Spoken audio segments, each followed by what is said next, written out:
নমস্কাৰ, মই অনিৰ্বাণ পাঠক।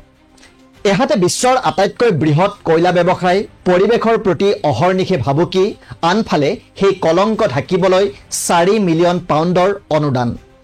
গৌতম আদানীৰ এই কাৰনামা শেহতীয়াকৈ ফাদিল কৰিছে ব্ৰিটেইনৰ কালচাৰ আনষ্টেইন নামৰ সংস্থাটোৱে। সংস্থাটোৰ ধাৰাবাহিক অনুসন্ধানত ওলাই পৰিছে যে কয়লা ব্যৱসায়ৰ নামত আদানী গ্ৰুপে পৰিৱেশৰ যি ধ্বংসযজ্ঞ পাতিছে, সেই কলংক ঢাকিবলৈ বিশ্ববিখ্যাত লণ্ডন ছায়েন্স মিউজিয়ামক দিছিল 4 মিলিয়ন পাউণ্ড।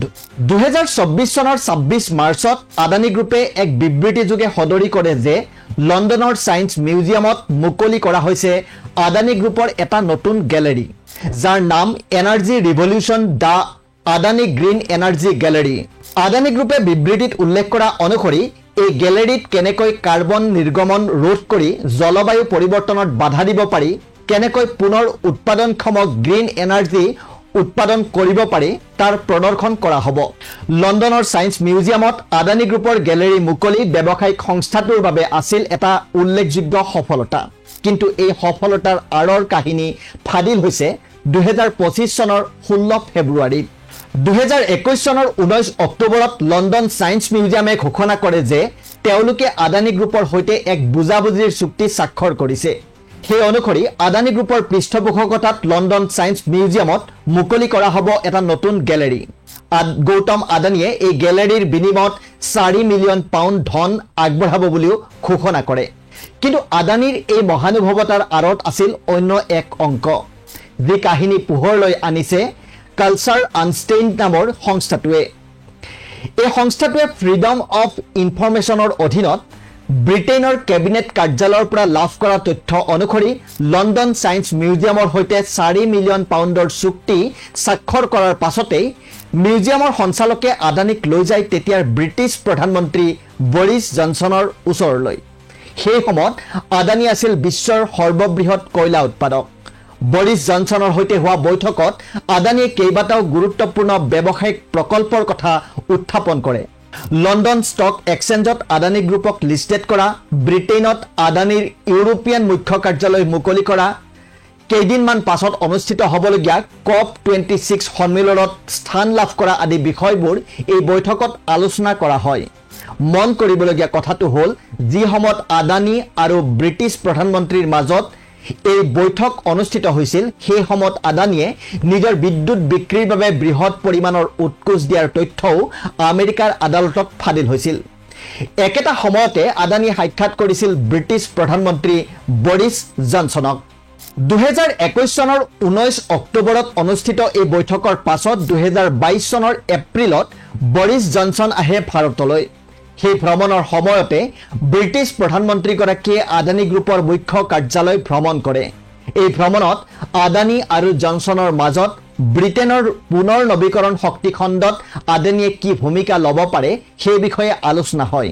কেৱল সেয়াই নহয়, উক্ত বৈঠকত আদানীয়ে সামৰিক খণ্ডত ব্ৰিটেইনৰ সহযোগিতাৰ বাবে আগ্ৰহ প্ৰকাশ কৰে। তেওঁ ভৱিষ্যতৰ দিনত বায়ু আৰু নৌ সেনাৰ বাবে সামগ্ৰী নিৰ্মাণৰ ইচ্ছাৰ বিষয়ে প্ৰকাশ কৰে। আদানীয়ে BAEৰ দৰে বহুজাতিক সামৰিক কোম্পানীৰ ভাৰতীয় সংস্কৰণ স্থাপনৰ সপোনৰ বিষয়েও বৰিছ জনছনক জানিবলৈ দিয়ে। লণ্ডনৰ ছায়েন্স মিউজিয়ামক 4 মিলিয়ন পাউণ্ড ধন দিয়াৰ পাছত যে আদানীয়ে অন্যান্য ব্যৱসায়ৰ বাবে লবি কৰাত ব্যস্ত হৈ পৰিছিল, সেই কথা 2025 চনতহে পোহৰলৈ আহে। তাৰ মাজত আদানীৰ স্পন্সৰশ্বিপক লৈ ছায়েন্স মিউজিয়ামত আৰম্ভ হৈছিল প্ৰবল বিতৰ্ক। হিণ্ডেনবাৰ্গ ৰিচাৰ্চৰ প্ৰতিবেদন, আমেৰিকাৰ আদালতত SECI দাখিল কৰা অভিযোগনামা, গৌতম আদানী আৰু সাগৰ আদানীৰ বিৰুদ্ধে ৰুজু হোৱা গ্ৰেপ্তাৰী পৰোৱানাৰ পাছত মিউজিয়ামৰ অন্যান্য ন্যাসৰক্ষীসকলে আদানীৰ স্পন্সৰশ্বিপক লৈ তীব্ৰ আপত্তি প্ৰদৰ্শন কৰিছিল। ইপিনে আদানীৰ অষ্ট্ৰেলিয়াত থকা বিশ্বৰ সৰ্ববৃহৎ কয়লা খনিয়ে কিদৰে পৰিৱেশলৈ ভাবুকি কঢ়িয়াই আনিছে, কিদৰে আদানীৰ কয়লাৰ খনিৰ বাবে জনজাতিসমূহ বিপন্নপ্ৰায় হৈ পৰিছে, আদানীৰ বিৰুদ্ধে কিদৰে দেশে বিদেশে দুৰ্নীতিৰ অভিযোগ উত্থাপন হৈছে, সেই সকলো বিষয় সামৰি প্ৰকাশ কৰা হয় এক বিস্তৃত প্ৰতিবেদন। এই প্ৰতিবেদনে ন্যাসৰক্ষীসকলৰ ওপৰত তীব্ৰ চাপৰ সৃষ্টি কৰে। লণ্ডন ছায়েন্স মিউজিয়ামত আদানীক লৈ বিতৰ্ক অব্যাহত থকাৰ সময়তে 2025 চনৰ 12 ফেব্ৰুৱাৰীত ভাৰতলৈ আহে ব্ৰিটেইনৰ শক্তি বিভাগৰ সচিব E.D. মিলিবেণ্ড। তেওঁ ভাৰতৰ সৈতে পুনৰ নৱীকৰণযোগ্য শক্তিৰ বিষয়টো আলোচনা কৰে। লগতে আদানীৰ ছায়েন্স মিউজিয়ামৰ স্পন্সৰশ্বিপৰ বিষয়টোক লৈ প্ৰবল বিতৰ্ক যে হৈছে সেই বিষয়েও অৱগত কৰে। ব্ৰিটেইনৰ প্ৰধানমন্ত্ৰী লণ্ডন ছায়েন্স মিউজিয়ামৰ সৈতে হোৱা সম্পৰ্কৰ সকলো তথ্য লাভ কৰাৰ পাছত কালচাৰ আনষ্টেইণ্ডৰ সহ সঞ্চালক ক্ৰিছ গাৰ্ডাৰ্ডে কয় যে গৌতম আদানীয়ে যি সময়ত পুনৰ নৱীকৰণযোগ্য শক্তি বিক্ৰীৰ বাবে ভাৰতত উৎকোচ দি আছিল সেই সময়ত ব্ৰিটেইনত পুনৰ নৱীকৰণযোগ্য শক্তি প্ৰকল্প স্থাপনৰ বাবে ব্ৰিটিছ প্ৰধানমন্ত্ৰী বৰিছ জনছনৰ সৈতেও লবি কৰি আছিল।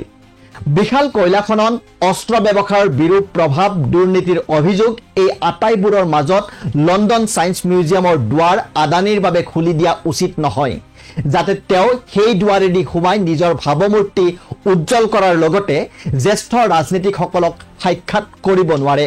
এনেকৈয়ে আফ্ৰিকা আমেৰিকাৰ পাছত ইউৰোপলৈও ব্যৱসায় বিস্তাৰৰ চেষ্টা চলাইছিল গৌতম আদানীয়ে।